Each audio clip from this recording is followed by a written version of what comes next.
Alright, who here remembers Hungry Shark Evolution? I used to put hours into that game as a kid. The premise is so simple and yet so obviously compelling at the same time. You play as a shark and you have to gobble up smaller wildlife in order to grow and explore a large map. I've always thought this was such an interesting concept for a game, growing larger to take on bigger and badder enemies, gaining new abilities. It's pretty awesome.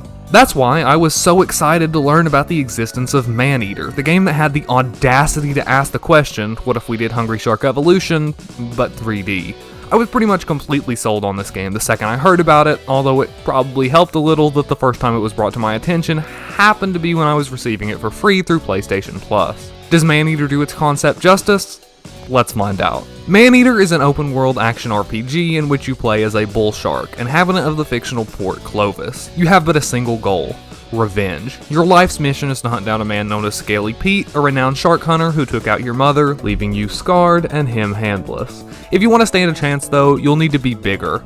Much bigger, and as such your focus quickly turns to exploring the open map and chomping down on everything in your path that could possibly make you stronger. I'm not gonna lie, the opening of this game is extremely compelling. The story is presented as a nature documentary chronicling the worlds of sharks and shark hunters. You actually start out playing as a fully grown adult shark in the final area of the game. This segment acts as a tutorial, allowing you to get accustomed to the controls before finally you lose your battle with Scaly Pete and move on to the game proper, now playing as the child of the shark you were playing as before. You're a baby now, meaning the strength and vast moveset you previously enjoyed are gone. In my opinion, using the tutorial in order to give you a taste of late game power is an awesome way to motivate you to grind back up to that level and beyond. You start in Photic Bayou, a marshy wetlands completely devoid of human life.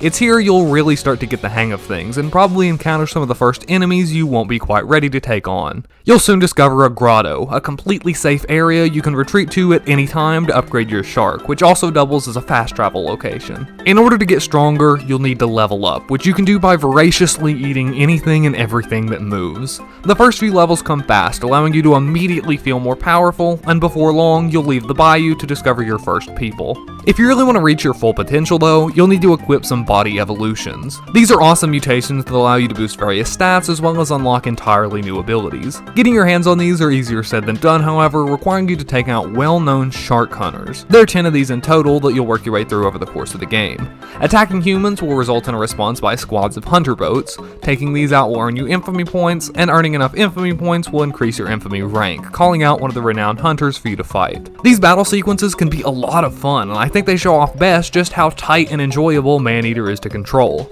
Jumping, dodging, rushing, attacking, there's a ton of action in these segments and they really make you feel skilled at the game. Even just navigating through the world is a real joy thanks to how fast you travel with the evade move, a massive plus for an action-focused title. Being an open world game, Maneater of course places a huge emphasis on exploration. Thankfully, this game is a treat to look at. Definitely not a contender for best looking game of the year or anything, but just incredibly solid visually both above and underwater. It certainly helps that the PlayStation 5 has no trouble running this game at a constant 60 FPS.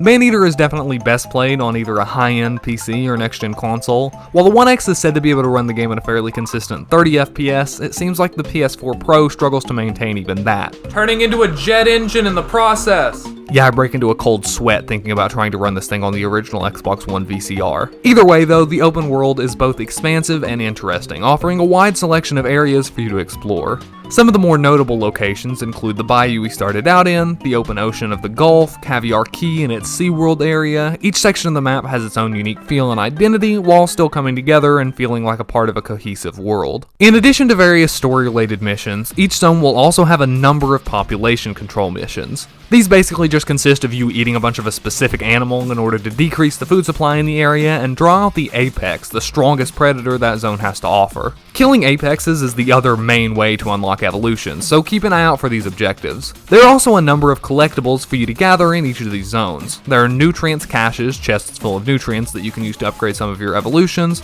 license plates to collect, and landmarks to visit. Collecting everything in each zone is ridiculously satisfying, with each new item being marked on the map and filling out a juicy percentage bar for the area you're in.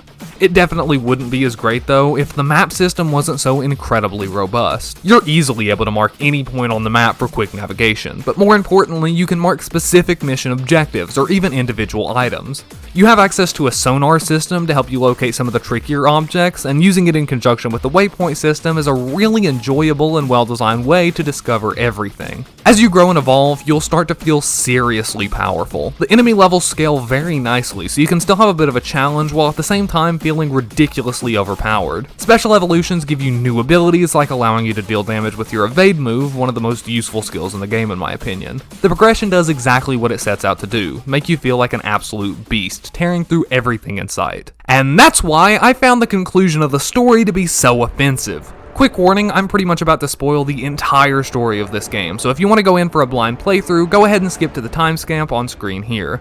Alright, are we good? Okay, so to me, the story seems to be like a textbook application of the Gruntilda effect, a term coined by Exoparadigm Gamer to describe a plot that predicates gameplay on getting even with a compelling antagonist the player loves to hate. Scaly Pete is not at all a likable individual, and as the game and plot progresses, he only becomes more and more reckless and single-minded, threatening documentary staff, dumping toxic waste into the water, using illegal explosives, etc. You send him running every single time you encounter him, only making him more furious and the player more and more determined to win. By the time the final battle rolls around, you're practically unstoppable, and with a little skill, easily able to take down his forces. Before you're able to deal the final blow, however, the game cuts to a cutscene, forcing you to board his vessel despite being seconds away from sinking it outright, only for Pete to detonate the boat with both of you on it, leaving it ambiguous in the end as to whether or not the shark lives or dies. This ending really did not set right with me initially. I've seen many people argue that the ending is meant to condemn single-minded vengeance seeking, which I agree with, but I don't really feel like the conclusion was set up well at all. Throughout the game, the shark really isn't presented as some sort of anti-hero. For this to work, the actions of the shark would need to be presented in such a way that you're meant to see them as equally wrong, but they simply aren't. The human narrator constantly rags on about the destruction human society has brought upon wildlife, taking every opportunity to dehumanize the citizens of Port Clovis and characterize them as unintelligent, materialistic polluters. It very much seems that you're meant to be wholeheartedly rooting for the shark, until the very end when the messaging does a complete 180. I don't hate the ending. All in all, the story is very enjoyable through to the final scene, and the gameplay is more than solid enough to stand on its own. I just wish I had been left more satisfied by the conclusion. To me, Maneater seemed to be just about the perfect length, taking just over 15 hours to platinum. The process of 100% completion is nothing special, only involving completing every mission and collecting every collectible. Nonetheless, the missions are designed so well and the collectathoning is so fulfilling that this seems like a no-brainer to 100%. I had a fantastic time with Maneater. I wholeheartedly recommend you check out this game, especially if you've already picked it up on PlayStation Plus or have a next-gen system and are looking for something good to play. It's currently available on PC, Xbox One, Xbox Series, PS4, and PS5. I really hope to see more of this franchise at some point, be that a sequel, DLC, or just about anything else. I still think this concept has a lot of potential, and I would definitely support it. With that being said, that's about all I've got for you this week. I really hope you enjoyed it, and if so, I would love it if you could show some support by liking the video, subscribing if you haven't already, and dropping a comment down below letting me know what you think.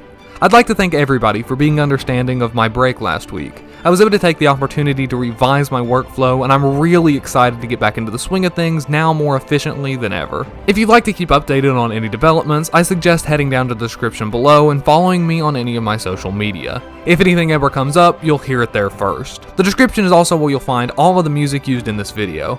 Alright, I'll see you soon, and as always, thanks for watching.